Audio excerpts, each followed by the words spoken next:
Hello বন্ধুরা, সবাই কেমন আছো তোমরা? আশা করব প্রত্যেকে ভালো আছো। তোমাদের আরও একবার ওয়েলকাম জানাই আমাদের এই চ্যানেল আরপি ম্যাথস গুরুকুলে। তো ওয়েস্ট বেঙ্গল পুলিশ বা কলকাতা পুলিশের এক্সাম আমরা জানি যে খুব তাড়াতাড়ি হতে চলেছে, তার জন্য আমাদের ম্যাথসের প্র্যাকটিস ক্লাস চলছে। প্র্যাকটিস ক্লাস 4-এ আজকে আমরা কয়েকটি ইম্পর্টেন্ট প্রশ্নের সলিউশন দেখব। তার আগে তোমাদের আরেকবার বলে দিই, তোমরা অবশ্যই কিন্তু আমাদের টেলিগ্রাম গ্রুপ জয়েন করে যাবে। সেখানে তোমরা ডেলি বেসিসে প্র্যাকটিস করতে পারবে এই 4টে টপিক একসঙ্গে। কী কী না, ম্যাথস, 2 নম্বর হচ্ছে রিজনিং, 3 নম্বর হচ্ছে ইংলিশ এবং 4 নম্বর হচ্ছে জিকে। ঠিক আছে, একদম ইম্পর্টেন্ট প্রশ্ন, নট অনলি প্রিভিয়াস ইয়ার, তার সঙ্গে আমি নিজে তোমাদের ম্যাথসের প্রশ্ন ওখানে সেট করি। প্রত্যেক দিন 5টি করে ইম্পর্টেন্ট প্রশ্নের সলিউশন তোমরা করতে পারবে এবং প্র্যাকটিস করার পর তোমরা আমাকে তার স্ক্রিনশট বা ফটো নিয়ে বলবে যে আমরা এটা পারছো কি পারছো না, বা না পারলে তার সলিউশনে লেন্দি হয়ে যায়, তার শর্ট প্রসেস কী, প্রত্যেকে আমাকে কমেন্ট করে জানাবে যে তোমাদের সেখানে কী কী প্রবলেম হচ্ছে। ওকে গাইস, তো চলে আসি আজকের ক্লাসের প্রথম প্রশ্নে। কী বলা হয়েছে, দুটি পাইপ এ এবং বি কোনো জলাধার যথাক্রমে 12 মিনিট ও 16 মিনিটে পূর্ণ করে। যদি দুটি পাইপ একসাথে খোলা হয় তবে কতক্ষণ পর বি পাইপটিকে বন্ধ করলে জলাধারটি 9 মিনিটে পূর্ণ হবে। এটি একটি খুবই ইম্পর্ট্যান্ট কনসেপচুয়াল কোশ্চেন এবং এই প্রশ্নটা তোমরা নোট ডাউন করে রাখবে খাতায় 2টো স্টার দিয়ে। ঠিক আছে, এই প্রশ্ন কিন্তু পরীক্ষায় আসতেই পারে, একদম কিন্তু স্ট্রেট কাট প্রসেস নয়, একটু ঘোরানোর প্রসেস। দেখো এই প্রশ্নের সলিউশন কী করে আমরা নিমেষে করতে পারি। কী বলা হয়েছে, এখানে এ পাইপ আছে আর বি পাইপ আছে। এ পাইপ করছে কত মিনিটে না 12 মিনিটে দাদা। বি পাইপ করছে কত মিনিটে না 16 মিনিটে দাদা। তাহলে 12 আর 16-র এলসিএমই হবে, আমরা জানি কি না ওই জলাধারটির ক্যাপাসিটিটা মাথায় রাখবো। তাহলে এখানে 48 কী হয়ে যাচ্ছে না জলাধারের ক্যাপাসিটি। 12 মিনিটে এই 48 ইউনিট জল ভর্তি হচ্ছে, কে না এ ভর্তি করছে। তাহলে এর এফিসিয়েন্সি কী বলবো না 48/12 দ্যাট ইজ 4। বি এর এফিসিয়েন্সি কী বলবো 48/16 দ্যাট ইজ 3। এবার দেখো এ আর বি নল একসঙ্গে কী হলো, ওপেন করা হলো। একেও ওপেন করলাম, বিকেও ওপেন করলাম। এবার বলা হলো এরা কিছুক্ষণ একসঙ্গে চললো এবং তারপরে বি নলটাকে কী করা হলো, ক্লোজ করে দেওয়া হলো। কিন্তু এই নলটা তখনও চলছে এবং আলটিমেট দেখা গেল যে 9 মিনিট পরে পুরো জলাধারটি পূর্ণ হয়ে গেল, মানে 48 ইউনিট জল ভর্তি হলো। তাহলে এ কতক্ষণ টোটাল চালু ছিল না 9 মিনিট পুরো চালু ছিল। তাহলে 9 মিনিটে সে কতটা জল ভর্তি করবে, 1 মিনিটে করে সে 4 ইউনিট জল। তাহলে 9 মিনিটে করবে 9 × 4 36 ইউনিট জল, তাই তো বলবে হ্যাঁ একদম ঠিক। আর বি কতক্ষণ চালু ছিল আমি জানি না, আমি ধরলাম বি টি মিনিট চালু ছিল। তাহলে টি মিনিটে সে কতটা ভর্তি করবে না 3টি। 1 মিনিটে করে সে কি 3 ইউনিট, তাহলে টি মিনিটে করবে কত 3টি ইউনিট। আর এই টোটাল ইউনিটই হচ্ছে কি 48 ইউনিটের সঙ্গে সমান। তাহলেই তো জলটা পুরো ভর্তি হবে, বলবে হ্যাঁ একদম ঠিক। তাহলে 9 × 4 = 36, সেখানে 3টির ভ্যালু কত হয়ে গেল না 48 - 36 দ্যাট ইজ হচ্ছে কত 12। তাহলে টি এর ভ্যালু কত হয়ে গেল না 4। তাহলে আলটিমেট বি নলটিকে 4 মিনিট পরে বন্ধ করা হয়েছে। 4 মিনিট পরে বন্ধ করা হয়েছে। তাহলে এটাই হচ্ছে প্রশ্নের সঠিক আনসার, অপশান এ। ঠিক আছে, এবার এই প্রশ্নটারই আরও একটা সলিউশন আমি তোমাদের দেখাবো, যেটা তোমাদের পছন্দ, তোমরা সেই পদ্ধতিতে প্রশ্নের সলিউশন করবে। এটা ছিল আমাদের বেসিক পদ্ধতি। এবার স্মার্ট সলিউশন কী বলে, দাদা আমি যদি এদের এ আর বিকে 9 মিনিটই চালাই তাহলে কী অসুবিধা হবে। তাহলে এই পার্টটা মুছে দিচ্ছি। যদি আমি এ আর বিকে 9 মিনিটই চালাতে থাকি তাহলে কি হবে, দাদা 9 মিনিট যদি চালাতে থাকি তাহলে এই পার্টটু যেটুকু অংশ বি নলটা বন্ধ ছিল সেটুকু অংশ সে কাজ করবে। আমরা জানি যে এ 4 ইউনিট কাজ করছে 1 মিনিটে আর বি 3 ইউনিট কাজ করছে 1 মিনিটে। তাহলে টোটাল তারা কত ইউনিট কাজ করছে না 7 ইউনিট কাজ করছে। তাহলে যদি আমরা 9 মিনিট চালাই এ আর বিকে একসঙ্গে, তাহলে 7 × 9 63 ইউনিট ভর্তি হবে না জল, বলবে হ্যাঁ একদম ঠিক। কিন্তু ভর্তি করতে হবে কত 48 ইউনিট। তাহলে কত ইউনিট বেশি ভর্তি হয়েছে না 63 মাইনাস 48 ইউনিট বেশি ভর্তি হয়েছে। আর 63 - 48 কত না 15 ইউনিট। তাহলে এই সেই 15 ইউনিট জল কেন ভর্তি হয়েছে, কারণ এই সময়টুকু যেটুকু অংশ আমি মার্ক করেছি এইটুকু সময় বি নলকে বন্ধ করে দেওয়া উচিত ছিল, সেটা বন্ধ না করে চালু ছিল। তাই জন্যেই কী হয়েছে না এইটুকু পার্টে 15 ইউনিট জল বেশি ভর্তি হয়েছে। তাহলে 15 ইউনিট জল বেশি ভর্তি করেছে কে বি। তাহলে কতক্ষণ সময় লাগে বি এর এই 15 ইউনিট জল ভর্তি করতে, দাদা 3 ইউনিট জল সে 1 মিনিটে ভর্তি করে। তাহলে 15/3 করে দিন, তাহলেই সময় পেয়ে যাব। তাহলে 5 মিনিট সে অতিরিক্ত কাজ করেছে। তাহলে 5 মিনিট হচ্ছে এই অংশটা। তাহলে টোটাল টাইমটা হচ্ছে কত, এইটা 9 মিনিট, কারণ এও 9 মিনিট কাজ করেছে, এও 9 মিনিট কাজ করেছে। তাহলে কতক্ষণ আগে বন্ধ করা উচিত ছিল নলটিকে, না 5 মাইনাস 9 দ্যাট ইজ 4 মিনিট। তাহলে এইভাবেও কিন্তু আমরা প্রশ্নের সলিউশন করতে পারি। এটিও কিন্তু খুব একটি স্মার্ট সলিউশন প্রসেস, তোমরা এটিও ফলো করতে পারো। তাহলে এই ছিল দুটো প্রসেস। তোমরা যেটা তোমাদের মনে হবে যে তোমাদের ফ্রেন্ডলি, যেটা তোমাদের মনে হবে যে তোমরা তাড়াতাড়ি করতে পারছো, তোমরা সেই পদ্ধতিতেই প্রশ্নের সলিউশন করবে, কোনো অসুবিধা নেই, ঠিক আছে। কিন্তু বলবো যে এই পদ্ধতিটা তোমরা একবার রপ্ত করে নেবে। এটা একবারে হবে না, 2-3বার প্র্যাকটিস করলে তবেই হবে। ওকে গাইস, নেক্সট প্রশ্ন 43। একটি আয়তক্ষেত্রের কর্ণ 10 সেন্টিমিটার এবং তা আয়তক্ষেত্রটির একটি বাহুর দ্বিগুণ। আচ্ছা, খুব ভালো কথা। তাহলে এই হচ্ছে আমার একটি আয়তক্ষেত্র। এবার এর কর্ণ বলা হলো কত? 10 সেন্টিমিটার। এই হচ্ছে কর্ণ। তাহলে আমরা জানি যে যখনই আমি আয়তক্ষেত্রের কর্ণ অঙ্কন করছি তাহলে এখানে দুটো রাইট অ্যাঙ্গেল ট্রায়াঙ্গেল তৈরি হচ্ছে। তাহলে আমি এই রাইট অ্যাঙ্গেল ট্রায়াঙ্গেলটা ধরলাম, এই রাইট অ্যাঙ্গেল ট্রায়াঙ্গেল। আমরা জানি আমরা আয়তক্ষেত্রের প্রতিটা কোণ কত রয়েছে? 90 ডিগ্রি করে না? বলবে হ্যাঁ, একদম ঠিক। তাহলে এই যে রাইট অ্যাঙ্গেল ট্রায়াঙ্গেল বা সমকোণী ত্রিভুজটা আমি নিয়েছি, সেই সমকোণী ত্রিভুজের অতিভুজ, কর্ণ মানে কি? অতিভুজ বলতে পারি। তাহলে অতিভুজের দৈর্ঘ্য হচ্ছে 10 সেমি, আর বলেছে যে আয়তক্ষেত্রটির একটি বাহুর দ্বিগুণ হচ্ছে এই কর্ণটা দৈর্ঘ্য। তাহলে ধরলাম এই বাহুটার লেন্থ, তাহলে কত বলবো? না, এই 10 সেমির অর্ধেক, এর দ্বিগুণ করলে কর্ণের দৈর্ঘ্য হয়, তাহলে এর অর্ধেক করলে বাহুর দৈর্ঘ্য হবে। তাহলে 10-এর অর্ধেক মানে কি? 10/2, দ্যাট ইজ 5 সেন্টিমিটার, তাই তো? তাহলে 5 সেন্টিমিটার একটা বাহুর দৈর্ঘ্য পেয়ে গেলাম রাইট অ্যাঙ্গেল ট্রায়াঙ্গেলের। অতিভুজ জানি 10। তাহলে এবার বলো পাইথাগোরাস থিওরেম অনুযায়ী আমি এই সাইডটার লেন্থ বলতে পারি কত হবে? না, আমরা জানি √অফ অতিভুজের স্কোয়ার মাইনাস যে লম্ব বলি এটাকে, লম্ব স্কোয়ার বা যে কোনো একটি বাহু দৈর্ঘ্যের স্কোয়ার, তার মানে 10-এর স্কোয়ার মাইনাস 5-এর স্কোয়ার, তাই তো? তাহলে 10-এর স্কোয়ার হচ্ছে 100, 5-এর স্কোয়ার 25, তার মানে √75। আর √75কে আমরা লিখতে পারি কি? 25×3 = 75, মানে 5√3। তাহলে এই আয়তক্ষেত্রটির একটি বাহু পেয়ে গেলাম 5 সেন্টিমিটার, অপর বাহু হয়ে গেল 5√3 সেন্টিমিটার। নির্ণয় করতে হবে আয়তক্ষেত্রটির ক্ষেত্রফল, আর ক্ষেত্রফল আমরা কী করে পাই? না, লেন্থ ইন্টু ব্রেথ করে, তাই তো? দৈর্ঘ্য ইন্টু প্রস্থ করে। তাহলে দৈর্ঘ্য দেখতে পাচ্ছি কত? 5√3, প্রস্থ কত? 5। তাহলে 5√3 × 5 অ্যান্ড দ্যাট ইজ 25√3 হয়ে যাবে এই প্রশ্নের সঠিক সমাধান, option B. Is it clear? বলবে জলের মতো পরিষ্কার, কোনো অসুবিধা নেই দাদা।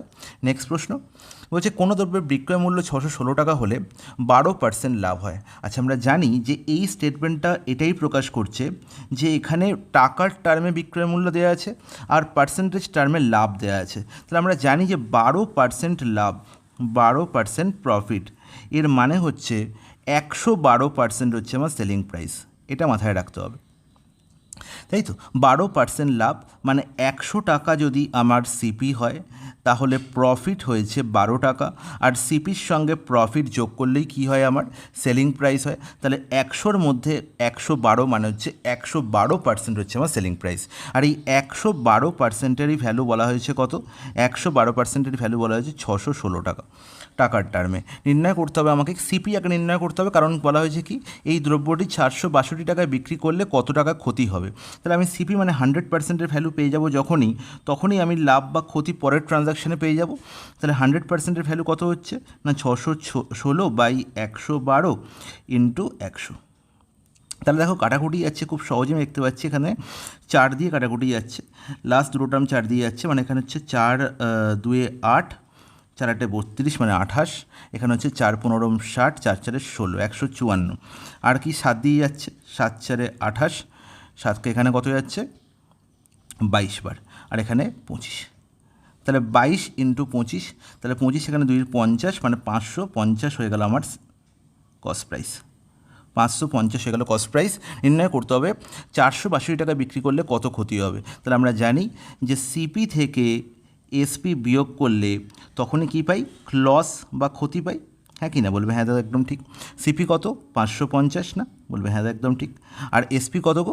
না 462। বিয়োগ করার কিন্তু কোনো প্রয়োজন নেই।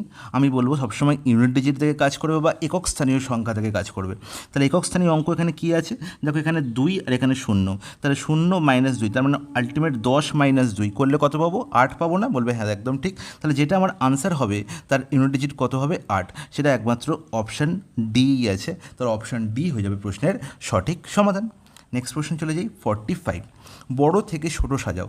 আচ্ছা, যখনই কোনো ভগ্নাংশের বড় থেকে ছোট সাজাতে বলবে, আগে তিনটে ভগ্নাংশের মধ্যে দেখবে যে কীরকম ভগ্নাংশগুলো আছে। প্রত্যেকটা ভগ্নাংশ এখানে প্রকৃত ভগ্নাংশ বা প্রপার ফ্র্যাকশন। প্রপার ফ্র্যাকশন কাকে বলে? যা লব হর অপেক্ষা ছোট হয়। ঠিক আছে, দেখো প্রত্যেকটার লব হচ্ছে হর অপেক্ষা ছোট। দেখো 7-এর 11, তারপরে এখানে কত 16-র 20, তারপরে এখানে কত 21-এর 22। এবারে ছোটো থেকে বড় সাজানোর জন্য অনেক রকম প্রসেস হয়, অনেক রকম প্রসেস হয়। আমি তোমাদের একটা প্রসেস প্রথমে যেটা বলবো সেটা খুব ভালো করে শুনবে। যে যখন তিনটে ফ্র্যাকশন থাকবে, এর তিনটে যে হর আছে, এই হরগুলোকে যদি কোনোভাবে আমি সমান করে দিতে পারি, তাহলে আমার ছোট থেকে বড় বা বড় থেকে ছোটো সাজাতে 2 সেকেন্ড বা 1 সেকেন্ড টাইম লাগবে, এর বেশি নয়। তাহলে দেখো এখানে 11, 20 আর 22, 11, 20 আর 22-এর লসাগু করে দাও। 11, 20 আর 22-এর এলসিএম কত? তোমরা খুব সহজ, 11 আর 22-এর এলসিএম হচ্ছে 22, 22 আর 20-এর এলসিএম হচ্ছে 220। এইভাবে কিন্তু এলসিএম করতে হয়।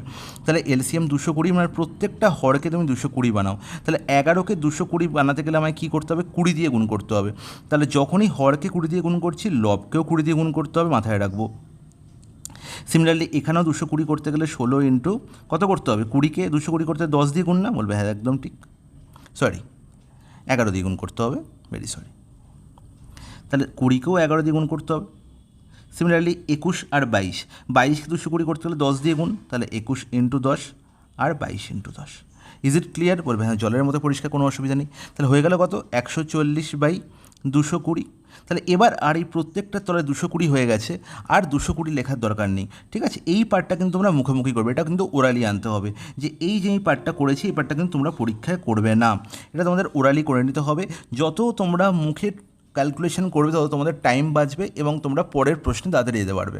ঠিক আছে, এটা তুমি বোঝানোর জন্য করলাম, এটা কিন্তু পরীক্ষা হলে করার দরকার নেই। তাহলে দেখো প্রত্যেকটারই নিচে হর কী হয়ে 220 হয়ে গেছে। তাহলে যখনই 220 হয়ে গেল, তোমরা লবগুলোকে লিখে নাও। 7 20 কত? 140, 16 11 কত? 176, আর 21 ইন্টু 10 হচ্ছে 210। এবার এদের মধ্যে সবথেকে বড়কে 210 সবথেকে বড়। 210 কোন ফ্র্যাকশন থেকে এসছে? 21-এর 22। তার মানে 21-এর 22 হচ্ছে সবথেকে বড়। 21-এর 22 সবথেকে বড় কোথায় দেখতে পাচ্ছি? বড় থেকে ছোটো সাজাতে বলেছে, তার মানে সি আর ডি অপশন কী হলো? ক্যান্সেল আউট হয়ে গেল। 21-এর 22 এতেও আছে, বিতেও আছে। আচ্ছা, 210-এর পরে সবথেকে বড়কে 176, তার মানে 176 সেকেন্ড পজিশনে থাকবে, মানে 16/20। আমরা 176 কোন ভগ্নাংশ থেকে পেয়েছি? 16/20 থেকে। তার মানে সেকেন্ড পজিশনে থাকবে 16/20। সেকেন্ড পজিশনে 16/20 কোথায় আছে? অপশান বিতে। তার মানে অপশান এও এলিমিনেট হয়ে গেল, অপশান বি হচ্ছে correct answer. Is it clear? বলবে হ্যাঁ জলের মতো পরিষ্কার, কোনো অসুবিধা নেই। এখানে 1 নম্বর, এ হচ্ছে 2 নম্বর, এ হচ্ছে 3 নম্বর। ঠিক আছে, আবার এই প্রশ্নটাই তোমরা আর কি করতে পারতে? নেক্সট মেথড, এটা হচ্ছে ফার্স্ট মেথড। সেকেন্ড মেথড হচ্ছে এই প্রত্যেকটা ডিফারেন্স দেখো, এই প্রত্যেকটা ডিফারেন্স। আচ্ছা, এই মেথডটা আমি করে দেখাচ্ছি না, তোমাদের বলে দিচ্ছি, তোমরা ট্রাই করে আমাকে একবার বলবে যে কোন মেথডটা ইজি হচ্ছে। এটা তোমাদের জন্য আমি হোমওয়ার্ক দিলাম। 7 থেকে 11-এর মধ্যে ডিফারেন্স কত? 4। দাদা 16 থেকে 20-এর মধ্যে ডিফারেন্স কত? 4। আর 21 থেকে 21 আর 22-এর মধ্যে ডিফারেন্স কত? দাদা 1। তাহলে 4 এখানে, 4 এখানে, এখানে 1। এর ডিফারেন্সগুলোকে সমান করো। ডিফারেন্স সমান করতে গেলে আমাকে কী করতে হবে? একে 4 দিয়ে গুণ করতে হবে, একে 1 দিয়ে গুণ করতে হবে, একে 1 দিয়ে গুণ করতে হবে। ঠিক আছে, তাহলে একে যদি 4 দিয়ে গুণ করি, তাহলে দেখো আমরা কখনোই কিন্তু এই হরকে আর গুণ করবো না, হরের কোনো গল্প নেই। যখন 4 দিয়ে গুণ করছি, আমি শুধু লবকে গুণ করব। লবকে গুণ করলে কত হয়ে যাচ্ছে? 84 হয়ে যাচ্ছে। এ কত হচ্ছে? 64 হচ্ছে, সরি 1 দিয়ে গুণ করছি, তাহলে 16 ইন্টু 1 হচ্ছে, আর এ হচ্ছে 7ই হচ্ছে। তাহলে এবার বলে যে আমাদের বড়কে 21 ইন্টু 4 84 না? বলবে হ্যাঁ একদম ঠিক। তাহলে যদি 21 ইন্টু 4 84 আমি দেখতে পাচ্ছি এখানে সবথেকে বড়, তাহলে এই ফ্র্যাকশনটি সবথেকে বড়, মানে 21-এর 22 সবথেকে বড়। এরপরে কি 16-এর 20, তারপর 7-এর 11। তাহলে বোঝাই গেল যে কীভাবে আমরা শুধু ডিফারেন্স সমান করেও আমরা এই প্রশ্নের সমাধান সহজে করতে পারি। Is it clear? যদি ক্লিয়ার না আমাকে অবশ্যই কমেন্টে বলবে, আমি নেক্সট ক্লাসে আবার এই ধরনের প্রশ্ন নিয়ে আসবো। ওকে, চলে আসি পরের প্রশ্ন। বলছি 7,000 টাকা লগ্নি করে এ একটি ব্যবসা শুরু করে। 5 মাস বাদে বি তার অংশীদার হয়। 1 বছর বাদে যদি তাদের লাভ্যাংশ 2:3 অনুপাতে ভাগ হয়, তবে বি কত টাকা লগ্নি করেছিল? মনে রাখবো সবসময় অংশীদারি কারবারে প্রফিট কী রেশিওয়ে সবসময় বণ্টিত হয় না? সবসময় তাদের কত টাকা ইনভেস্টমেন্ট আর টাইম, এই গুণফল রেশিওয়ে। তাহলে সবসময় প্রফিট কী হবে? ইনভেস্টমেন্ট ইন্টু টাইমের সঙ্গে সমানুপাতিক হবে, এটা মাথায় রাখতে হবে। তাহলে এখানে দেখতে পাচ্ছি এ 7,000 টাকা ইনভেস্ট করেছে। 7,000 টাকা কত মাসের জন্য? না পুরো বছরের জন্য, মানে 12 মাস। বি কিন্তু প্রথমে ছিল না, বি এসছে কখন না 5 মাস বাদে। তাহলে 5 মাস বাদে যদি বি আসে তাহলে তার টাকা কত মাস খাটলো না 12 মাইনাস 5 না দাদা? বলবে দাদা একদম ঠিক, কোনো অসুবিধা নেই। তাহলে বি এর টাকা 7 মাস খাটলো। তাহলে এই যে 77,000 ইন্টু 12, এই পার্টটা আমি কী পেয়েছি না কার প্রফিট না এর প্রফিট, আর বি ইন্টু 12 মাইনাস 5 এটা কার প্রফিট না বি এর প্রফিট। আর এই দুই রেশিওই বলা হয়েছে কত 2/3। Is it clear? বলবে হ্যাঁ একদম ক্লিয়ার, কোনো অসুবিধা নেই। তাহলে দেখো 12 মাইনাস 5 মানে 7, 7 এখানে কাটাকুটি হয়ে গেল কত 1000 পড়ে রইল। আর এখানে দেখো 2 এখানে হচ্ছে 6, তাহলে 6 3 18, তাহলে বি এর ভ্যালু কত হলো না 18,000। তাহলে 18,000 টাকা বি লগ্নি করেছিল। অপশান বি হয়ে গেল প্রশ্নের সঠিক আনসার। Question number 47। দেখো এই প্রশ্নটা অনেক উপায়ে তোমাদের সলিউশন আমি দেখাবো। দেখো প্রথম যে সলিউশনের টাইপটা দেখাবো খুব ভালো করে বুঝবে। 4টি দ্রব্যের বিক্রয় মূল্য 5টি দ্রব্যের ক্রয় মূল্যের সমান, তবে শতকরা লাভের পরিমাণ কত? দেখবো এখানে দেখো কোনো প্রাইস দেওয়া নেই, এখানে সব দুটোই কোয়ান্টিটি দেওয়া আছে। তাহলে যখনই দেখবো যে কোয়ান্টিটিতে লাভ বা লস আমাকে বিচার করতে হবে, তখন দেখবো যে কতগুলো দ্রব্য আমি বিক্রি করেছি আর কতগুলোর ক্রয়মূল্য আমার পকেটে এসছে। যখন এই নাম্বারটা বিক্রয় করা দ্রব্যের সংখ্যা, বিক্রয় করা দ্রব্যের সংখ্যা মানে এসপি কোয়ান্টিটি হবে লেস দেন সিপি কোয়ান্টিটি, তখন সবসময় কী হবে প্রফিট হবে। তখন সবসময় কী হবে প্রফিট হবে। প্রফিট কত হবে না এসপি কোয়ান্টিটি আর সিপি কোয়ান্টিটির ডিফারেন্স। এসপি কোয়ান্টিটি আর সিপি কোয়ান্টিটির ডিফারেন্স সবসময় মনে রাখবো। এখানে প্রফিট পার্সেন্টেজ নির্ণয় করার সময়, প্রফিট পার্সেন্টেজ নির্ণয় করার সময় নিচে কী থাকবে না নিচে থাকবে সবসময় এসপি কোয়ান্টিটি। SP quantity. তাহলে দেখো এখানে 4টি দ্রব্য বিক্রি করেছে, 5টি দ্রব্যের ক্রয়মূল্য তার পকেটে এসছে। তার মানে এখানে কটা দ্রব্যের প্রফিট হয়েছে না 5 মাইনাস 4 একটি দ্রব্যের প্রফিট হয়েছে। কতর ওপর? সবসময় এসপি কোয়ান্টিটির ওপর, তার মানে নিচে থাকবে কে 4। তাহলে 1/4 মানে আমরা সবাই জানি 1/4 ইন্টু 100 করলে আমরা কী পেয়ে যাব প্রফিট পার্সেন্টেজ, তার মানে 25%। এই যে 1/4 তার পার্সেন্টেজ হলো 25%, এটা ইন্টু 100 করে কিন্তু মনে রাখার কোনো প্রয়োজন নেই। কয়েকটি পেটেন্ট আমাদের পার্সেন্টেজ টু ফ্র্যাকশন মনে রাখতে হবে, যেটা দেখলেই আমি ডাইরেক্ট বলতে পারবো যে 1/4 মানে 25%, 1/5 মানে 20%। এগুলোর জন্য ইন্টু 100 করে সময় নষ্ট করার কোনো মানে হয় না।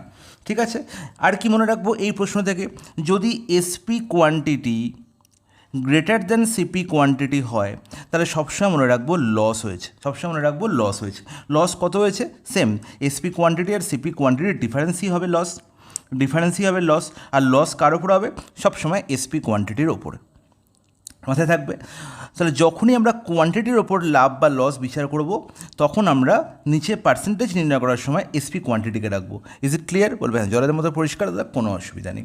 এবার দেখো নেক্সট গল্পে চলে আসি যে এই প্রশ্নটা আর কি উপায়ে করা যায়। দেখো যখন আমরা দেখছি যে 4টি দ্রব্যের বিক্রয় মূল্য 5টি দ্রব্যের ক্রয় মূল্যের সমান, তাহলে এটাকে আমরা এরকমভাবে লিখতে পারি যে SP of 4 is equal to CP of 5। ঠিক আছে, আর অফ মানে আমরা জানি কি ইনটু মানে গুণ, তার মানে 4 SP is equal to 5 CP. তার মানে এখান থেকে আমরা এসপি আর সিপির রেশিও পেয়ে গেলাম কত না 5/4। তাহলে যখন দেখছি যে 5 ইউনিট হচ্ছে আমার কি এসপি, তখন দেখছি 4 হচ্ছে আমার সিপি, বা 5 টাকা যদি এসপি হয় 4 টাকা হচ্ছে সিপি। তাহলে এদের ডিফারেন্সে কি প্রফিট। তাহলে প্রফিট কত হচ্ছে না 5 মাইনাস 4 1। প্রফিট সবসময় কার ওপর হয়? যখন আমরা টাকা হিসাব করি সিপির ওপর। তার মানে 1/4 ইন্টু 100 হয়ে গেল আমার প্রফিট পার্সেন্টেজ, দ্যাট ইজ 25%। এই উপায়েও এই প্রশ্নটি সলিউশন করা সম্ভব। ঠিক আছে, তো এই দুটো উপায় খুবই তোমাদের মনে রাখা উচিত, কারণ এই বেসিক ফর্মটার উপর ডিপেন্ড করে আরও অনেক বড় বড় প্রশ্নের সলিউশন কিন্তু হবে। এটা কিন্তু একদম বেসিক ফর্ম। ওকে, চলে যাই পরের প্রশ্ন। Question number 48। পিতা ও পুত্রের বর্তমান বয়সের সমষ্টি 100 বছর। 5 বছরের পূর্বে তাদের বয়সের অনুপাত ছিল 2:1। 10 বছর পরে তাদের বয়স কত হবে? আচ্ছা, এই প্রশ্নতে হাত দেওয়ার কোনো প্রয়োজন নেই। ঠিক আছে, ডাইরেক্ট এই যে অপশানগুলো দিয়েছেন, অপশানগুলোই তোমার কাছে হচ্ছে সবথেকে বড় হাতিয়ার। অপশানের উপর ডিপেন্ড করে অর্ধেক প্রশ্নের সলিউশন নিমেষেই করা সম্ভব। দেখো এখানে আনসার কী দেওয়া আছে না, আনসার দিয়েছে 10 বছর পরে তাদের বয়স। তাহলে এখানে প্রত্যেকের এই যে এজগুলো দেওয়া আছে, এটা আমার আনসার হবে সেটা কবের বয়স না 10 বছর পরের বয়স। তাহলে এটা হচ্ছে যদি বর্তমান বয়স হয়, তাহলে 10 বছর পরের বয়স হচ্ছে আমার আনসার দেওয়া আছে। ঠিক আছে। আর এখান থেকে 5 বছর পূর্বের বয়সের অনুপাত প্রশ্ন দেওয়া আছে কত, 2:1। তাহলে এটাকেই কাজে লাগাতে হবে। তাহলে দেখো 10 বছর পর থেকে মানে এখান থেকে আমাকে 5 বছর আগে ফিরে যেতে গেলে কত ঘর পিছুতে হচ্ছে। দেখো 10 বছর পর থেকে বর্তমানে ফিরতে আমাকে কত ফিরতে হচ্ছে না -10। বর্তমান থেকে আরও 5 বছর আগে ফিরতে কত ফিরতে হচ্ছে না -5। তাহলে টোটাল আমাকে কত পেছনে যেতে হচ্ছে, 15 বছর পেছনে যেতে হচ্ছে। তাহলে 15 বছর মানে যেটা আমার আনসার দেওয়া আছে সেখান থেকে 15 বছর যদি আমরা বয়স কম করি প্রত্যেকের, তাহলে সেই রেশিও কত হবে না 2:1 হবে। তাহলে এবার দেখো 65 থেকে 15 বিয়োগ করলে কত পাই দাদা, 65 থেকে 15 বিয়োগ করলে 50, 55 থেকে 15 বিয়োগ করলে কত পাবো দাদা 40। তাহলে 50 আর 40 মানে 50:40 করলে 5:4 হয়, 2:1 কি হয়, হয় না। তার মানে এই অপশান আনসার হতে পারে না। 70 থেকে 15 কম করলে কত পাবো দাদা, 70 থেকে 15 কম করলে পাবো আমি 55, তাই তো বলবে হ্যাঁ একদম ঠিক। 50 থেকে যদি 15 কম করি তাহলে কত পাচ্ছি, 50 থেকে 15 কম করলে পাচ্ছি 35। 55 আর 35-এর রেশিও কি 2:1, কখনোই নয়। 75 থেকে 15 কম করলে কত পাচ্ছি 60। 45 থেকে 15 কম করলে কত পাচ্ছি 30। তাহলে 60 আর 30-এর রেশিও তো আমরা বুঝতে পারছি যে এখানে 2:1 পেয়ে গেছি, 2:1 পেয়ে গেছি। তার মানে এটা হতে পারে কারেক্ট আনসার। তাও একবার ডি অপশান চেক করে নেবে। 80 থেকে 15 বিয়োগ করলে আমরা কত পাচ্ছি না, 80 থেকে 15 বিয়োগ করলে আমরা পাচ্ছি 65। আর 40 থেকে 15 বিয়োগ করলে পাচ্ছি কত 25। তাহলে 65 আর 25-এর রেশিও কি 2:1, কখনোই নয়। তার মানে ডি অপশানও আনসার হতে পারে না। তাহলে অপশান সি হবে প্রশ্নের সঠিক সমাধান। বোঝা গেল? তাহলে একদম লজিক ও বেশি করে এই প্রশ্নটির সমাধান খুব সহজে করা সম্ভব। এই তোমরা সলিউশন করতে চাও তাহলে কী করবে না, পিতা পুত্রের বর্তমান বয়সের সমষ্টি যে 100 বছর বলা আছে একে কাজে লাগাতে হবে। তখন বর্তমান বয়সের সমষ্টি যদি 100 বছর হয় তাহলে দেখো 5 বছর পূর্বের বয়স অনুপাত কত 2:1। তাহলে 5 বছর পূর্বে তাদের বয়সের সমষ্টি কত ছিল, তাহলে 5 বছরের পূর্বে পিতার বয়সও 5 কম ছিল আর পুত্রের বয়সও 5 কম ছিল। তাহলে তাদের সমষ্টি কত কম ছিল না -10। তার মানে আলটিমেট তাদের বয়সের সমষ্টি কত ছিল না 90। তাহলে 5 বছর আগে তাদের বয়সের সমষ্টি ছিল 90, রেশিও 2:1। তাহলে পিতা আর পুত্রের 5 বছর পূর্বের বয়সের রেশিও হচ্ছে 2:1। আর 2:1-এর সাম কত না 2 আর 1-এর যোগফল কত 3। আর 3-এর ভ্যালু বলা আছে না কত 90। তাহলে 90 কী করে পাই 30 গুণ করে। তাহলে এখানে 1কে 30 গুণ করলে 30 আর 2কে 30 গুণ করলে 60। তাহলে এটা হচ্ছে আমার 5 বছর পূর্বের বয়স। তাহলে 10 বছর পরের বয়স কী হবে না, আমাকে 5 বছর পূর্ব থেকে 10 বছর পরে ফিরে যেতে গেলে কী করতে হবে, একটু আগেই দেখলাম +15 করতে হবে। তাহলে 60কে +15 করলে কত হবে 75, আর 30কে +15 করলে কত হবে 45। তাহলে এটাই তো আনসার পেয়েছিলাম না, দেখো 75 আর 45। তাহলে বোঝা গেল কত সহজেই প্রশ্নটার সমাধান কত তাড়াতাড়ি করা সম্ভব। I think it's clear to each and everyone. চলে যাই পরের প্রশ্ন। কোশ্চেন নাম্বার 49 কী বলা হয়েছে না, কত বছরে কোনো টাকা 18.75% বার্ষিক সরল সুদে দ্বিগুণ হবে। আচ্ছা, এই প্রশ্নটা কিন্তু খুব একটি অসাধারণ প্রশ্ন এবং এই প্রশ্নের পেছনে অনেক গল্প লুকিয়ে আছে। দেখো বেসিক বোঝো, অনেক মিসকনসেপ্ট লুকিয়ে তোমাদের মধ্যে প্রশ্নটা নিয়ে। দেখো ক্লিয়ার করি, বলা হয়েছে কি না, কত বছরে আমার টাইম নির্ণয় করতে হবে, কোনো একটা টাকা কী হচ্ছে না বার্ষিক সরল সুদে দ্বিগুণ হচ্ছে। আচ্ছা, টাকাটা দ্বিগুণ হচ্ছে এর মানে কি, ধরো ওই ব্যাংকে আমি যে টাকাটা রেখেছি সেটা হচ্ছে আমার কি প্রিন্সিপাল বা সেটা হচ্ছে আসল, বাংলায় কী বলে আসল, সেটা হচ্ছে দ্বিগুণ। ঠিক আছে, তার মানে হয়ে যাচ্ছে দ্বিগুণ, এর মানে হচ্ছে অ্যামাউন্ট হচ্ছে দ্বিগুণ। তাহলে এটি হচ্ছে আমার আসল, এটা হচ্ছে সুদ প্লাস আসল, এটা হচ্ছে সুদ প্লাস আসল, এটা কি আসল, আর এটা হচ্ছে আমার সুদে আসল বা সুদ যুক্ত আসল, এটা মাথায় রাখবো। আর এই সুদ যুক্ত আসল থেকে যদি আসল বিয়োগ দিয়ে দিই তবেই তো আমার পড়ে থাকে কি ইন্টারেস্ট, ইন্টারেস্ট, এবং সেটাই হচ্ছে আমার সিম্পল ইন্টারেস্ট, বা সিম্পল ইন্টারেস্ট বা সরল সুদ। তাহলে এটা হচ্ছে কি না অ্যামাউন্ট মাইনাস পি বা সুদ প্লাস আসল মাইনাস আসল, পড়ে থাকে কি সুদ। ঠিক আছে, বলা হয়েছে কি না, যদি আমি আসল 1 টাকা রাখি ব্যাংকে, সেটা কিছু টাইম পরে সুদ এবং আসল মিলিয়ে 2 টাকা হয়, দ্বিগুণ অর্থ, তাই তো। দ্বিগুণ মানে কি টাকাটা দ্বিগুণ হয়েছে, মানে 1 টাকা রাখলে 2 টাকা হয়েছে, 2 টাকা রাখলে 4 টাকা হচ্ছে, 4 টাকা রাখলে 8 টাকা হচ্ছে। তার মানে দেখো 2 আর 1-এর ডিফারেন্স কত 1, তার মানে ইন্টারেস্ট কত হচ্ছে 1। তাহলে বোঝা গেল, তাহলে যখনই বললো যে কোনো একটা টাকা দ্বিগুণ হচ্ছে তাহলে সেখান থেকে আমি খুব সহজে প্রিন্সিপাল মানে আসল, সুদ আসল এবং সিম্পল ইন্টারেস্ট বা সরল সুদের রেশিও নির্ণয় করতে পারি। রেশিও কত না 1:2:1। এখানে আমার এই অ্যামাউন্টের কোনো কাজ নেই, আমি ডাইরেক্ট বলতে পারি যে প্রিন্সিপাল এবং সিম্পল ইন্টারেস্টের রেশিও কত 1:1, শুধু এটুকুই কাজে লাগবে। এবার দেখো আমরা সবাই জানি যে সিম্পল ইন্টারেস্ট নির্ণয় করার ফর্মুলা হচ্ছে P/R/100 into T, P/R/100 into T. আর যেখানে এই R/100টাকে আমরা R/100 লিখতে পারি, অথবা কি লিখতে পারি, R% লিখতে পারি, rate of interest percentage into T. ঠিক আছে, এবার দেখো এই পিকে যদি আমরা এপারে নিয়ে চলে আসি, তাহলে আলটিমেট হয়ে গেল কি SI/P = R% ইন্টু টি। আর এই SI/P কি না সিম্পল ইন্টারেস্ট এবং প্রিন্সিপাল মানে সুদ এবং আসলের মধ্যে রেশিও না? তাহলে সুদ আর আসলের মধ্যে রেশিও কত পেয়েছি 1:1 না? আর 1:1 মানে তো 1ই, তার মানে আলটিমেট এ হয়ে গেল 1। তার মানে হয়ে গেল কি না R% ইন্টু টি হয়ে গেল, R% ইন্টু টি হয়ে গেল, R% এবং টি এর গুণফল হয়ে গেল কত 1। তাহলে মাথায় থাকবে, তাহলে সবসময় মনে রাখবো যদি আমাকে এখান থেকে দ্বিগুণের গল্প বলে, তাহলে সবসময় মনে রাখবো যে যেটা আমার রেট অফ ইন্টারেস্ট আছে তার সঙ্গে টাইমের সম্পর্ক হচ্ছে, রেট অফ ইন্টারেস্ট আর টাইমের সম্পর্ক হচ্ছে এটা কি একে অপরের অনন্যক। কারণ কি দেখো আমি বলবো রেট অফ পার্সেন্টেজ = 1/t, অথবা কি বলতে পারি, time is equal to 1/1 rate of interest, তাহলে শুধু এই কনসেপ্টটা বোঝানোর জন্য তোমাকে এত গল্প আমি বললাম। এবং যখন আমাকে এটা দ্বিগুণ বলা থাকবে তখন ডাইরেক্ট আমি এটা বলতে পারি, যদি দ্বিগুণ না বলা থাকে তাহলে আমাকে কি করতে হবে, আমাকে এই জায়গায় যে রেশিওটা, এই রেশিওটা ডাইরেক্ট আমি এখানে পুট করবো, তখন আমি অঙ্কটা শুরু করবো এখান থেকে, যে SI/P =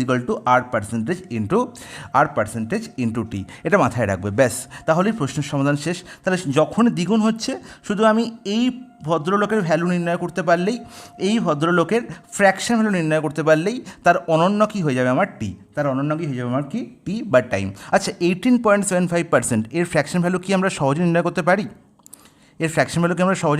পারি? হ্যাঁ পারি। কী করে? 18.75%কে আমরা লিখতে পারি 15% প্লাস 3.75% লিখতে পারি। বলবে হ্যাঁ লিখতে পারি, কোনো অসুবিধা নেই। 15 + 3 18.75। 15%-এর ফ্র্যাকশন ভ্যালু কত? 5%। আমরা জানি 5% সমান কত হয় গো? 5% = 1/20। তাহলে 15% = কত হবে? 3/20 না? বলবে হ্যাঁ একদম ঠিক। এবার দেখো 3.75, এখানে কিন্তু আমাকে মনে রাখতে হবে 3.75 উৎপত্তি কোথা থেকে হয়েছে। মনে রাখবো 75%-এর ফ্র্যাকশন ভ্যালু কি? দেখো 75% মানে কি? 75% হচ্ছে 25%-এর 3 গুণ। 25% মানে কত? 1/4। তাহলে 75% কী হবে না 3/4, এটা মাথায় রাখতে হবে। তাহলে 75%কে অর্ধেক করলে কত পাই? 37.5। এর অর্ধেক করলে 37.5 পাই। তাহলে এইদিকে 2 দিয়ে ভাগ করলে এদিকেও 2 দিয়ে ভাগ করতে হবে। তাহলে 3/4 অর্ধেক করলে কত পাবো? 3/4 অর্ধেক করলে কত পাবো? 3/8। তাহলে দেখো 37.5 থেকে 3.75 কী করে পাবো? দেখো 10 দিয়ে ভাগ করে পাবো না, দেখো 0.1 ঘরের দিকে সরবে, মানে 10 দিয়ে ভাগ করতে হবে। তাহলে এদিকেও 10 দিয়ে ভাগ করতে হবে, মানে 3/80। That's it. তাহলে 3/20 প্লাস 3/80 হয়ে যাবে কি এর ফ্র্যাকশন ভ্যালু। যোগ করলে কী হবে? 20 আর 80 এলসিএম কত? 80। এখানে কত হচ্ছে 12 আর এখানে কত হচ্ছে 3। তাহলে 12 + 3 15/80। আর 15/80 মানে কত? 5 দিয়ে 5 3 15, 5 16 80 মানে 3/16। তাহলে পেয়ে গেলাম কি না R% 18.75 এর ফ্র্যাকশন ভ্যালু কত? 3/16। এর ফ্র্যাকশন ভ্যালু কত? 3/16। তাহলে এর ফ্র্যাকশন ভ্যালু 3/16 হলে টাইম কী হবে? টাইম হয়ে যাবে, আমার ডাইরেক্ট বলে দেবো যে টাইম কত হচ্ছে দাদা না টাইম হয়ে যাচ্ছে আমার কত? টাইম হয়ে যাচ্ছে আমার 16/3। তাহলে যা পাবো আমি R%-এর ফ্র্যাকশন ভ্যালু, তার উল্টো R%-এর ফ্র্যাকশন ভ্যালু যা হবে তার উল্টো হয়ে যাবে কি টাইম। তাহলে টাইম কত? 16/3। 16/3 মানে কত? 3 5 15, 5 0 1 3, আর 5 0 1 3 মানে হচ্ছে 5 বছর 4 মাস। ডাইরেক্ট অপশন বি হয়ে গেল আমার কারেক্ট আনসার। তাহলে এই কনসেপ্ট যেটা বললাম, এই কনসেপ্টে মাথায় রাখবে, সারা জীবন কোনো দিন ভুলবে না, কোনো দিন তোমাদের এই প্রশ্নে কোনো ভুল হবে না। Is it clear? বলবেন জলের মতো পরিষ্কার, কোনো অসুবিধা নেই।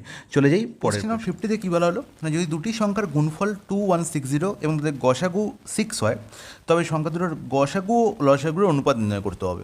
তাহলে আমরা সবাই জানি যে দুটি সংখ্যা যখনই দেওয়া থাকবে তখন তাদের লসাগু এবং গসাগুর গুণফল, লসাগু এবং গসাগুয়ের গুণফল সংখ্যা দুটোর গুণফলের সঙ্গে সমান, হ্যাঁ কি না? তাহলে সবসময় মনে রাখবো যে গুণফলকে যদি আমরা গসাগু দিয়ে ভাগ করি তাহলে কি পেয়ে যাব না লসাগু। মনে থাকবে? তাহলে দেখো এখানে গুণফল কত বলা হয়েছে না 2160, তাহলে এসিএফ কত বা গসাগু কত 6, তাহলে ভাগ করলে কত পাচ্ছি দেখো 36 × 6 216 না, তাহলে পুরোপুরি কেটে যাচ্ছে, তার মানে 360 হয়ে গেল আমার কি লসাগু, 360 হয়ে গেল লসাগু। নির্ণয় করতে হবে কি না গসাগু ও লসাগু অনুপাত, মানে মাথায় রাখবে যে কার সঙ্গে কার অনুপাত চেয়েছে, গসাগুর সঙ্গে লসাগুর অনুপাত। তাহলে গসাগুর সঙ্গে লসাগুর অনুপাত কত হবে, গসাগু কত জানি আমরা, গসাগু হচ্ছে 6 আর 360 হচ্ছে আমার কি লসাগু, তার অনুপাত কত হচ্ছে না 6 দিয়ে কাটাকুটি হচ্ছে না 1:60। অপশান সি হয়ে যাবে প্রশ্নের সঠিক আনসার। দেখো এখানে কিন্তু লসাগু ইস টু গসাগু করলে 60:1 হতো, তাহলে মাথায় রাখবে যে কোনটার রেশিও আমাকে চেয়েছে, এখানে কিন্তু অনেক স্টুডেন্টের অনেক ভুল হয়। নেক্সট প্রশ্ন, কোশ্চেন 51, স্রোতের অনুকূলে এবং স্রোতের প্রতিকূলে একটি নৌকার বেগ যথাক্রমে 12 কিমি/ঘন্টা এবং 8 কিমি/ঘন্টা হলে স্থির জলে 24 কিমি যেতে নৌকাটি কত সময় লাগবে? আচ্ছা, তাহলে স্থির জলে নৌকার বেগ আমার নির্ণয় করতে হবে, তবেই তো আমি টাইম নির্ণয় করতে পারবো, কারণ কি টাইম সমান কি ডিস্টেন্স বাই স্পিড। তাহলে দেখো যখনই আমাকে ডাউন স্ট্রিমের স্পিড দেওয়া আছে, আপ স্ট্রিমের স্পিড দেওয়া আছে, সেখান থেকে বোটের স্পিড নির্ণয় করার ফর্মুলা আমরা সবাই জানি যে down plus up by 2, down plus up by 2। তাহলে ডাউনের স্পিড কত, ডাউনের স্পিড হচ্ছে 12 কিমি/ঘন্টা, আপ স্ট্রিমের স্পিড কত 8 কিমি/ঘন্টা। তাহলে বোটের স্পিড কত হবে ডাউন প্লাস আপ বাই 2 মানে 12 + 8 20/2 অ্যান্ড দ্যাট ইজ 10। ঠিক আছে, তাহলে এই যে পার্টটা লিখলাম এটা কিন্তু তোমরা লিখবে না, তোমরা বোঝানোর জন্য লিখলাম, তোমরা কিন্তু মুখোমুখি পার্টটা করে ফেলতে পারবে যে বোটের স্পিড কত বেরোলো 10। তাহলে নির্ণয় করতে হবে স্থির জলে 24 কিমি যেতে কত সময় লাগবে। তাহলে আমরা জানি টাইম সমান কি না ডিস্টেন্স বাই স্পিড, তাহলে 24/10 দ্যাট ইজ 2.4 আওয়ার্স, তার মানে 2.4 ঘন্টা। অপশান বি হয়ে গেল প্রশ্নের সঠিক অ্যান্সার। নেক্সট প্রশ্ন, কোশ্চেন 61 কিমি পথ 9 ঘন্টা অতিক্রম করে, খুব ভালো কথা। এবার এই যাত্রাপথের কিছু অংশ তিনি পদব্রজে 4 কিমি/ঘন্টা বেগে এবং বাকি অংশ 9 কিমি/ঘন্টা বেগে সাইকেল অতিক্রম করে। তার মানে এই যে 61 কিলোমিটার সে অতিক্রম করছে, এই 61 কিলোমিটারটা আলটিমেট দুটো পার্টে ভাগ হয়েছে, তার মধ্যে কিছুটা সে কী যাচ্ছে না পায়ে হেঁটে যাচ্ছে, ঠিক আছে, আর কিছুটা অংশ সে কিসে যাচ্ছে না সাইকেলে যাচ্ছে। ওকে, বলা হয়েছে যে হেঁটে তার গতিবেগ হচ্ছে 4 কিমি/আওয়ার আর সাইকেলে তার গতিবেগ হচ্ছে 9 কিমি/আওয়ার। ওকে, এবং টোটাল টাইম বলা হয়েছে 9 আওয়ার আর ডিস্টেন্স বলা হয়েছে 61 কিমি/আওয়ার। ওকে, 61 কিলোমিটার। তাহলে দেখো এখান থেকে আমি বলতে পারি যে 61 কিমি সে 9 ঘন্টায় গেছে, তার মানে আলটিমেট এই লাইন থেকে আমরা বলতে পারি যে তার পুরো ওভারঅল জার্নিতে স্পিড কত না ওভারঅল জার্নিটার গতিবেগ হচ্ছে ডিস্টেন্স বাই টাইম মানে হচ্ছে 61/9 কিমি/আওয়ার। তাহলে এটা হচ্ছে ওভারঅল জার্নি স্পিড, আর এই পুরো জার্নিটা কিছুটা অংশ হেঁটে গেছে যেখানে তার স্পিড বলা হচ্ছে 4 কিমি/আওয়ার এবং সাইকেলে যে অংশটা গেছে সেখানে স্পিড হচ্ছে 9 কিমি/আওয়ার। তার মানে যখনই আমরা দেখছি যে একটা গোটা পার্ট দুটো পার্টে ভাগ হয়েছে এবং ওভারঅলের গল্প দেওয়া আছে, তার মানে হচ্ছে এটা কিসে প্যাটার্ন না অ্যালিগেশন প্যাটার্ন। এটাই আমার মাথায় রাখতে হবে। আমি আগেও বলেছি যে একটা গোটা অংশকে দুটো খণ্ডে ভাগ করলে এবং দুটো খণ্ডের অ্যাভারেজ থাকলে সেটা হচ্ছে অ্যালিগেশন প্যাটার্ন হয়, আর কোনো কিছু ভাবার দরকার নেই। কিন্তু এখানে মনে রাখতে হবে যে অ্যালিগেশনের পরে ফাইনাল যে রেশিওটি পাবো সেটা কিসের রেশিও। এখানে আমরা কী নিয়ে কাজ করছি, এখানে আমরা স্পিড নিয়ে কাজ করছি। 4 কিমি/আওয়ার হচ্ছে হেঁটে যাওয়ার স্পিড, সাইকেলের স্পিড হচ্ছে 9 কিমি/আওয়ার আর ওভারঅল স্পিড হচ্ছে 61/9 কিমি/আওয়ার। তাহলে মনে রাখবো যখনই আমরা স্পিড নিয়ে কাজ করছি, কী নিয়ে কাজ করছি স্পিড নিয়ে বা গতিবেগ নিয়ে, তখন ফাইনাল রেশিও আমরা কী পাবো না টাইমের রেশিও। ফাইনাল রেশিও আমরা কী পাবো টাইমের রেশিও, মাথায় রাখতে হবে এটা। তাহলে দেখো এখানে স্পিড 4 ছিল, এখানে 9 ছিল, এখানে 61/9।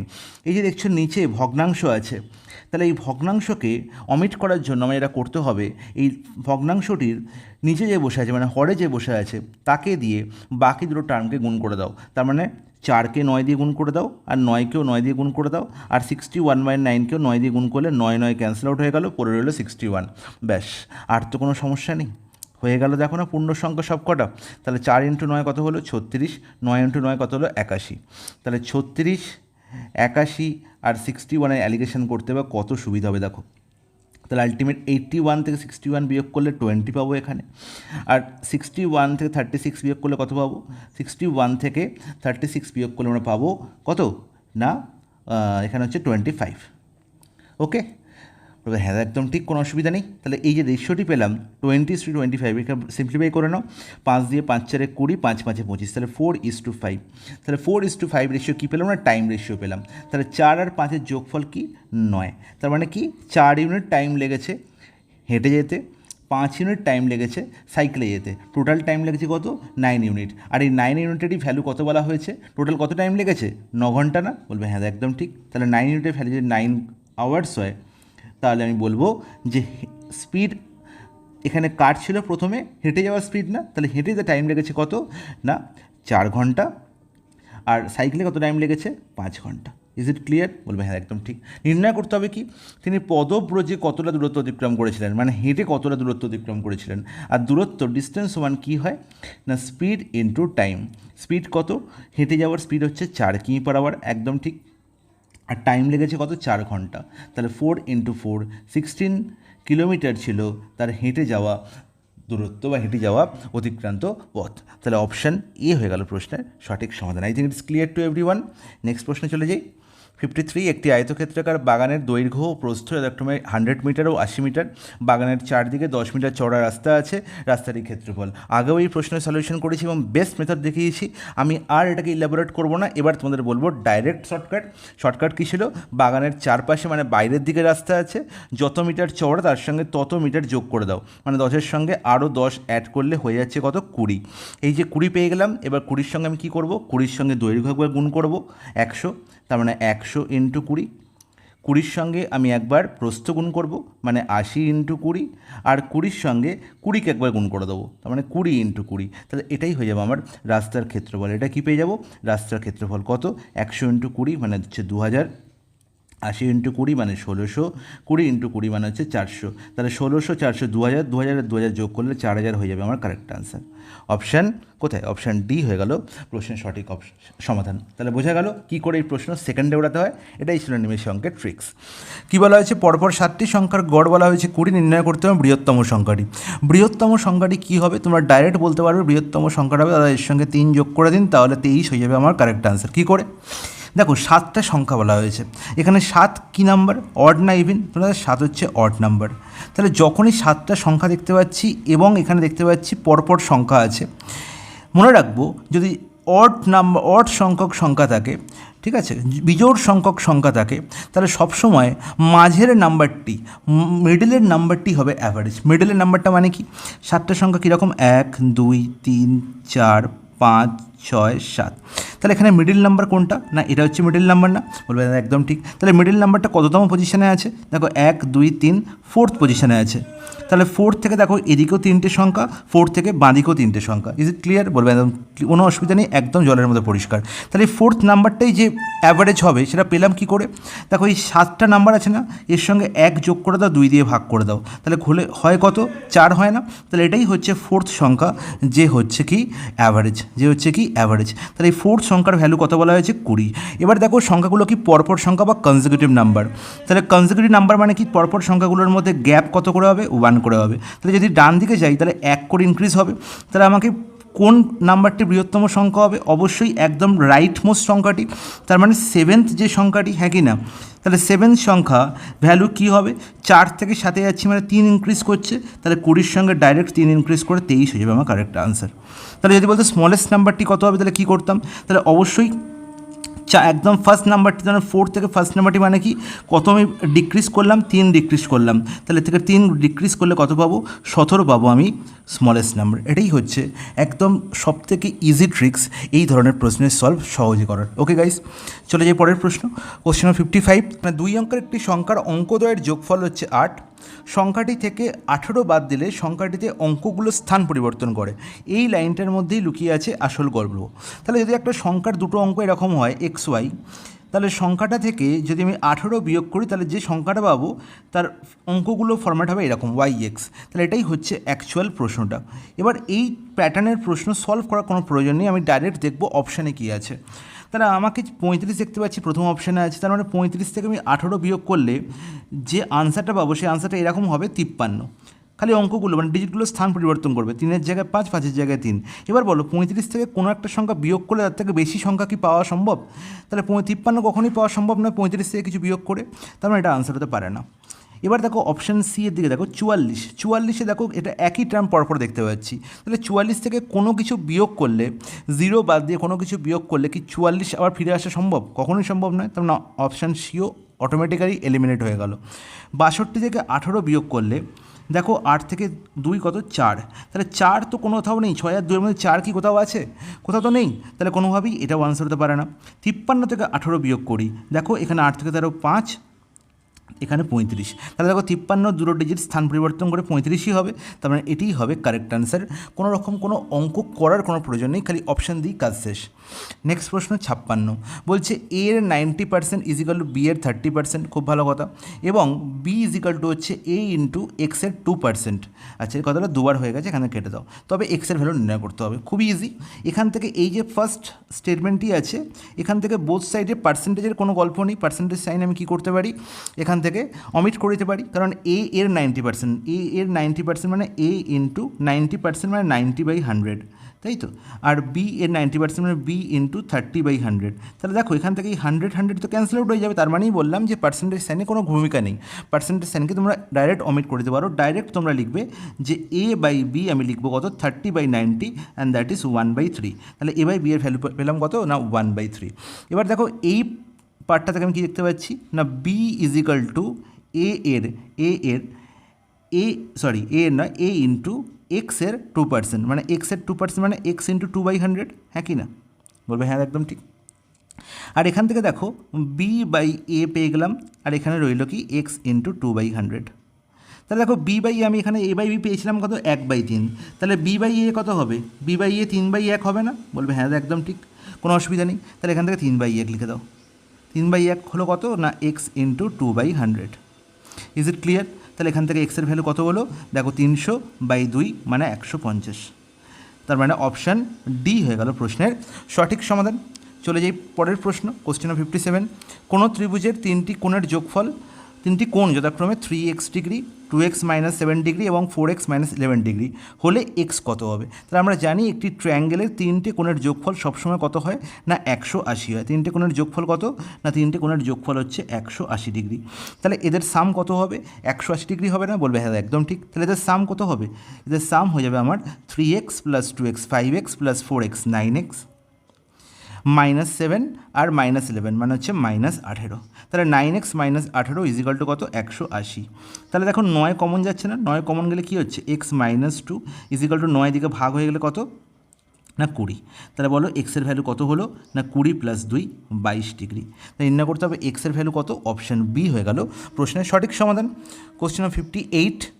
একজন মোটর আরোহী এ থেকে বি স্থানে 20 কিমি/ঘন্টা বেগে যান এবং 30 কিমি/ঘন্টা বেগে ফিরে আসেন, আরোহীর গড় বেগ কত? এই প্রশ্নের আনসার আমি আগেও বলেছি, সেম টাইপের প্রশ্ন, যে যদি আমি একই পথ গিয়ে মানে ডি ডিস্টেন্স গিয়ে আবার ডি ডিস্টেন্সই ফিরে আসি এবং যাওয়ার সময় যদি আমার স্পিড থাকে এক্স কিলোমিটার বা মিটার বা সেন্টিমিটার যাই থাকুক না কেন এক্স ইউনিট পার ঘন্টা বা পার সেকেন্ড, এবং আসার সময় যদি আমার স্পিড থাকে ওয়াই ইউনিট পার ঘন্টা পার আওয়ার পার সেকেন্ড, তাহলে আমার উভয় যাত্রার গড় গতিবেগ হবে সবসময় 2xy/x + y।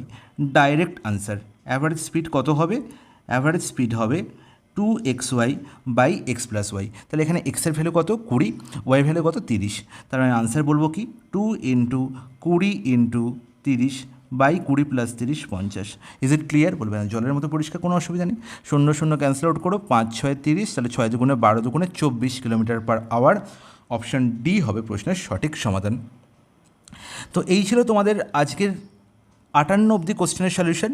নেক্সট ক্লাসে আমরা 59 প্রশ্ন থেকে সলিউশন দেখব।